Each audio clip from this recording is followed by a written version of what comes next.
Don't tell him that. And also the insults that I got from I actually used my cousin's information as a way of saying, this is what aspired. Can you please assist me with 1, 2, 3? Tells me, go to the nearest police station. I'm staying in Bram. I go to Hillbrow. Hillbrow, when I get there, they refuse to open a case for me. They say, no, go to family court. It's 2019. Family court. I spent the whole of 2019 going to family court a few times. The lady at family court tells me, no, this is a criminal matter. If you were abducted and this lady is refusing to tell you the truth, this is a criminal issue. 2020, I gather courage again. I start talking to Elias Mawel again. I've had the situation, they've turned me back. Can you please assist and intervene? Eventually, someone decides that, no, what, they will open a case for me. They said it's an inquiry docket. No problem. They opened it there in 2020, June. The docket sat there in Hillbrow from 2020, June, until I started complaining that, no, these people, they don't want to send the docket to Limpopo because the suspect is where? In Limpopo. Because now they have to arrange for investigator and also DNA between me and her. You see, 3 months, I'm complaining to the national, they take matter back to the provincial of Gauteng, and then eventually I was assisted by, I think, Captain Nell is the one who assisted me. They finally to send the docket, and they don't have to take it personally, just to scan it and send it there, which cannot take 3 months. At that time, I'm not thinking that there are people involved. I'm only thinking that, oh, okay, maybe it's just laziness from the police. When it gets to Limpopo, the first person that took the case was Captain Makubele, yeah. So Captain Makubele says, they took the case to Gianini because in my statement I wrote that the lady told me that I was born in Nkensani Hospital. So they took the case to Gianni. Then Makubele says, I don't know how to use a computer. Can you please call me tomorrow? I'll tell you the update. No problem. The following day he tells me, no, I can't continue the case. I say, why? So no, there are no records at the hospital. So as a result, that's a dead-end case. I said, but if there are no records at the hospital of 1989, that shows you that there are discrepancies. That should give you a reason to investigate. Then the provincial commissioner was still Nekele Toabai. I sent him an email, a complaint. Someone calls me from Mopana region. Now they changed the investigator. They put a lady called Colonel Mzimba.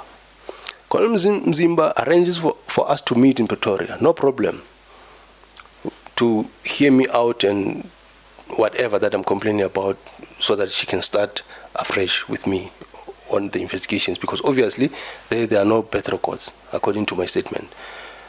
According to Makubele's findings, who was saying this is a dead-end case. No problem. Okay. She comes. When she comes, we agree that we're going to meet at a police station. But now, I think she had a children. And then she said, can you please come to the mall? Because she even showed me one of her daughters. Hey, that one is my daughter, 1, 2, 3. We sit just somewhere next to a restaurant. She briefs me quickly who she is and stuff like that. But now, she's also saying, but you seem like you're successful, because by that time I was still running a Korea franchise. She said, you seem like you're successful, you're studying advanced, why would you want to touch on all issues and stuff like that? Just move on with your life. And then I ask you a simple question. You are a police officer, a colonel for that matter. I'm reporting a crime. And now there are discrepancies because there are no better records. Now I'm starting to believe my story more. Why would you say that I look successful? Do you have like a barometer for successful people? And even if I was successful, if I was kidnapped and abducted, according to my statement, why would you not investigate? Because I'm reporting a crime. No problem. She agrees that she will investigate and stuff like that. And then we set a date dates that around this particular period, but I will inform you of the specific date.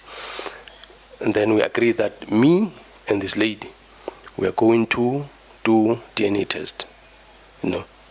Okay, no problem. The agreement was during COVID. The agreement was that either I am gonna travel to Limpopo and meet them, so that we can both identify one another. Here you are, Mashiane, here I am, and then I can see that they are taking your swabs, and you can also see that they are taking my saliva swabs. But when they, first she tells me that, no, what, we will come there because it's easier for us as police to travel. You might have restrictions. I think there were still restrictions. No problem. My thinking is that, as our agreement, that she's gonna come with her this side and meet at the technical, I think is their technical center there in Pretoria. I don't have a problem. I take a hot train. I was still staying in, now I had moved from Bramfontein, but I'm still in the CBD, just around Marshall Town, actually on Absa Towers, you see. Okay, no problem. I go to that location where the police is, like it's a forensic department or whatever the case. When I get there, she's with her son. She's not with the lady. Then I ask her, okay, where is the suspect? Because you said you're going to bring her. I shouldn't come to Limpopo. She said, no, we have already taken her swabs because 1, 2, 3 traveling issues, restrictions. And then I said, okay, if you were going to take my swabs without her here, then let's make an agreement that I will pay for myself and get a private pathologist to test her, because now you are creating a problem for me that she's not here. And then now she shows me like a document that, no, indeed she signed. I know a signature. I can see it's a signature. At that time, I don't check the ID number there. Everything to me is above board, because I'm not suspecting too much from the police. I'm excited that finally I'm going to prove this point. I take my swab and stuff like that. Then I start complaining because now it takes longer. Okay, my first complaint was that we agreed that in a week or 2, we are going to do the DNA test at the pathology because you didn't bring her, so that we can both be there. Then the police started to refuse. They said, no, we don't do that. As the police, we have got our own laboratories. I said, but the law still allows me. The only thing that you guys have to do is to come and be present, because I want you to take the report also and use it as a form of evidence, because I don't trust your processes, because you can't say you have left her, whereas both of I'm not even sure if you have used her for the saliva swabs, or if you use someone else and you have let her sign the document and stuff like that. No problem.